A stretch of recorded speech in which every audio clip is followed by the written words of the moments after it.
Olá, eu sou Lucas Eduardo, sou estudante do IFMG Campus Ribeirão das Neves e eu vou iniciar a apresentação, junto à minha amiga Fernanda, do estudo sociológico sobre movimentos sociais e cidadania no século XXI, produzido e criado a partir dos ensinamentos e orientação do nosso professor de sociologia, Lucas, e pesquisas feitas por mim e pelo meu grupo. A princípio, é necessário dizer que a diversidade dos movimentos sociais e a amplitude da sociedade mudaram muito para chegar até o que temos hoje em dia. Para exemplificar isso, vamos fazer uma retrospectiva geral e uma conceituação global dos movimentos sociais e a sociedade até o século XXI.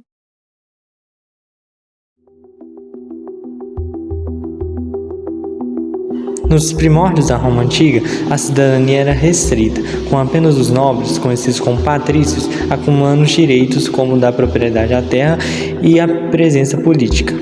Já os não nobres, os plebeus, desprivilegiados por não poderem participar da política e serem desfavorecidos na gestão social, provocaram diversas revoltas para ter acesso a direitos, os conseguindo apenas de maneira restrita.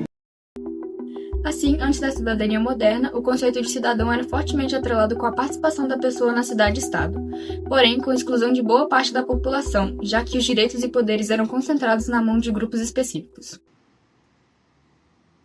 Avançando mais no tempo, temos o surgimento da cidadania moderna, que tem um marco fundamental na Revolução Francesa de 1789, em que foi proclamada pelos revolucionários, inspirados pelos ideais do iluminismo que promoviam a razão sobre a autoridade divina, a Declaração Universal dos Direitos do Homem e do Cidadão. Este documento afirmava que todos nasciam livres e iguais perante a lei, o que condizia com o lema da Revolução Francesa, que era liberdade, igualdade e fraternidade. No entanto, é importante lembrar que no começo essa cidadania moderna era na verdade uma revolução burguesa. E a burguesia, que já era economicamente favorecida, também buscava adquirir poder político para se tornar mais avançada do que o resto da classe trabalhadora. Pelas análises do sociólogo inglês Thomas Humphrey Marshall, que analisou a história da sociedade capitalista como uma ampliação progressiva da cidadania, tomando como modelo a Inglaterra, podemos perceber a evolução da cidadania por três etapas principais. A primeira delas são a dos direitos civis, ocorrida no século XVIII, que são relacionados aos direitos de liberdade individual e relações de trabalho. Exemplos incluem os documentos de certidão de nascimento, a carteira de identidade e de motorista. A segunda delas são a dos direitos políticos, ocorrida no século XIX, que referem-se aos direitos de participar do exercício do poder político, como o do direito ao voto. A terceira etapa são a dos direitos sociais, ocorrida no século XX.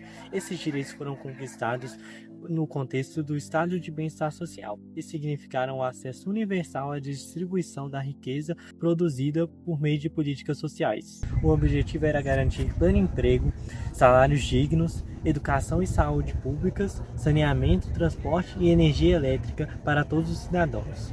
Este período, entre o fim da Segunda Guerra Mundial e o início da década de 1970, foi conhecido como os 30 anos gloriosos do capitalismo. Dentro e fora da análise de Marshall, a criação da Organização das Nações Unidas, a ONU, em 1945, e a aprovação da Declaração Universal dos Direitos Humanos em dezembro de 1948 foram cruciais para o desenvolvimento e permanência da cidadania moderna. Esse documento reafirma a ideia de cidadania em um mundo pós-guerra, dizendo que todos os indivíduos deveriam nascer livres e iguais perante dignidade e direitos, e que os direitos deveriam ser exercidos igualmente, indiferente da espécie. Agora que entendemos como os movimentos sociais e a cidadania se transformam ao longo do tempo, vamos trazer esse olhar para os dias atuais. Afinal, quais foram os desafios enfrentados pelos movimentos sociais no século XXI? Bom, os movimentos sociais são instrumentos fundamentais da transformação. Como disse o sociólogo Humphrey e Zimmermann, os movimentos sociais são expressões de resistência e reinvenção social. Mas hoje enfrentamos um problema novo e complexo: o uso comercial das lutas sociais. Com o avanço da tecnologia, algumas empresas passaram a vestir causas sociais a fim de promover a sua imagem pessoal. Esse fenômeno se chama social washing, ou seja, é um ativismo de fachada. Um exemplo é como empresas fazem propagandas elevando minorias, mas não fazem contratos elas mesmas entre seus funcionários. Ou quando uma empresa faz uma propaganda supostamente apoiando causas sociais, mas não faz nenhum investimento em movimentos, em campanhas que realmente ajudam. E mais do que isso, há uma distorção entre essas causas. Segundo a pesquisadora Carla Cotirene, o feminismo às vezes é retratado como algo superficial que não está diretamente ligado a outras causas, como de raça e de classe. Segundo a professora Djamila Ribeiro, esse fenômeno é chamado de esvaziamento de discurso. De acordo com o relatório da ONU de 2023, o índice de desigualdades sociais nos diversos países do mundo, incluindo o Brasil, só vem aumentando. Por isso, é necessário desenvolver um olhar crítico. Segundo o educador Paulo Freire, a leitura do mundo precede a leitura da palavra. Precisamos analisar os discursos prontos e as imagens bonitas.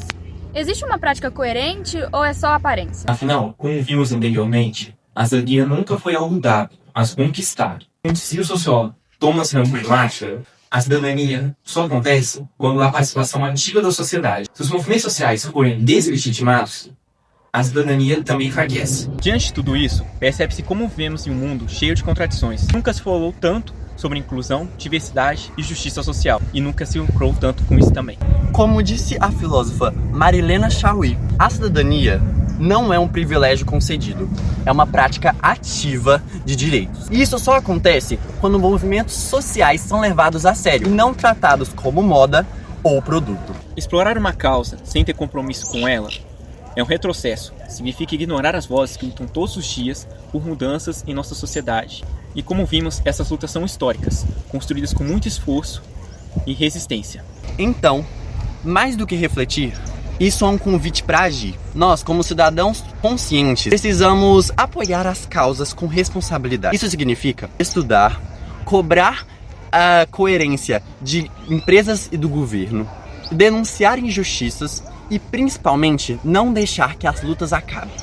Como disse Angela Davis, uma sociedade racista não basta não ser racista, deve ser antirracista. O mesmo vale para todas as causas, não basta apenas simpatizar, deve-se agir para mudar a situação. Só assim a cidadania se tornará o que deveria ser, plena, igualitária e ativa. E os movimentos sociais continuarão sendo aquilo que sempre foram, instrumentos legitimados de transformação social.